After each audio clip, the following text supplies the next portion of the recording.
এই ফিতরাটা আমরা কেন দেই? ফিতরা দেওয়ার উদ্দেশ্য কি? নবী করিম সাল্লাল্লাহু আলাইহি সাল্লাম দুটি উদ্দেশ্যের কথা বলেছেন। এক, তিনি বলেছেন যাকাতুল ফিতরি তুহরাতান লিস-সাইমি মিনাল লাগবি ওয়ার রাফাস ওয়া তু'মাতান লিল মাসাকিন। প্রথম কারণ হলো তিনি বলেছেন যে এটা হলো রোজাদার ব্যক্তি সারা মাস জুড়ে যে সিয়াম সাধনা করেছে, ইবাদত বন্দেগী করেছে, যে মেহনত মুজাহাদা করেছে, এই সারা মাস জুড়ে ইবাদত বন্দেগী করার ফলে তার মধ্যে অনেক অর্জন যেমন হয়েছে, আবার অনেক ত্রুটিও ছিল। রোজাটা রাখতে গিয়ে সে কখনো অনর্থক কথা বলে ফেলেছে, রোজা রেখে অনর্থক বেহুদার কথা বললে রোজা প্রাণ আপনার ক্ষতিগ্রস্ত হয়, রোজা নষ্ট হয়, রোজার রূহ থাকে না, রোজার মান কমে যায়, কোয়ালিটিতে ঘাটতি হয়। তো এই যে রোজা রেখে আমরা কিছু উল্টাপাল্টা কথা, উল্টাপাল্টা কাজ করেছি যেগুলো রোজার সাথে যায় না, তো সেগুলোর কারণে রোজাটা তো ত্রুটিপূর্ণ হয়ে গেল। এই ফিতরা দেওয়ার কারণে সেটা রিফাইন্ড হয়ে যায়, সেটা ফ্রেশ হয়ে যায়, সেটা আল্লাহ তাআলা পরিচ্ছন্ন করে গ্রহণ করে। এই জন্য রোজার পুরা মাস, রমজানের পুরা মাস এবং সিয়ামের ভুল ত্রুটিগুলোকে ফ্রেশ করে সেটাকে আল্লাহর কাছে কবুলযোগ্য করে দেয় হলো ফিতরা। খুব বড় একটা বিষয় কিন্তু। আর দ্বিতীয় উদ্দেশ্য হলো ওয়াতু'মাতাল লিল মাসাকিন, গরিব দুঃখীদের মধ্যে খাদ্য দান কর্মসূচি অংশ হিসেবে ফিতরা আল্লাহ তাআলা দিয়েছেন। অর্থাৎ ইসলাম চায় যে ঈদের দিনটাতে অন্তত প্রত্যেক অভাবী মানুষের বাসায় খাবার থাকুক, কেউ যেন খাবারের কষ্টে না থাকে। এই জন্য ফিতরা আমাদেরকে পৌঁছাতে হয়। কখন পৌঁছাতে হয়? সেটা ঈদের চাঁদ দেখা যাওয়ার আগে থেকে।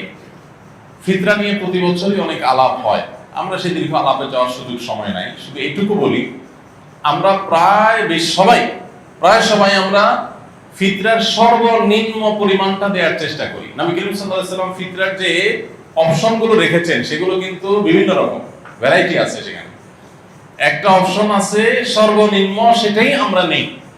এবং প্রতি বছর আমরা খোঁজ করি যে ফিতরা এই বছর কয় টাকা ধার্য হয়েছে, 115 টাকা, তো দিয়ে দিলাম, বেঁচে গেলাম। যদিও পুরো পরিবারের তরফ থেকে দিতে হয়, পরিবারের কর্তা যিনি, তার ছেলে মেয়ে, তার স্ত্রী, এমনকি ছোট বাচ্চা কাচ্চা, তাদের সবার পক্ষ থেকে, তার একান্নভুক্ত যারা তার বাসার সদস্যের মতো, এমনকি যে কাজের লোক, যারা বাধা কাজের লোক থাকেন, তাদের তরফ থেকে, এই সবার তরফ থেকে পরিবারের কর্তা দিয়ে দিবেন। এখন সবাই দেখে যে ফিতরা কত ধার্য হয়েছে। ভাই, ফিতরা সর্বনিম্ন যদি 150 বা তার সমমূল্যের খাদ্য হয়, তো ফিতরা সর্বোচ্চটা কিন্তু 1000, 2000 বা আরো বেশি হতে পারে। আপনি কিশমিশ যদি দিয়ে দেন তাহলে একরকম হবে, আপনি গম দিয়ে দিলে আরেক রকম হবে, খেজুর দিয়ে দিলে ভিন্ন রকম হবে। তো অনেকগুলো অপশন আছে। তো আমরা সর্বনিম্ন গমের আইটেমটা বেছে নিই, যেটা সবচেয়ে সস্তা, এটা দিয়ে আমরা দেওয়ার চেষ্টা করি। কারণ আপনি কিশমিশ যদি চিন্তা করেন তাহলে কিশমিশের কেজি কত আর গমের কেজি কত, অনেক বেশ কম হয়ে যাবে। এই জন্য আল্লাহ তাআলা যাকে যতটুকু সামর্থ্য দিয়েছেন তিনি সেইভাবে ফিতরা দিবেন।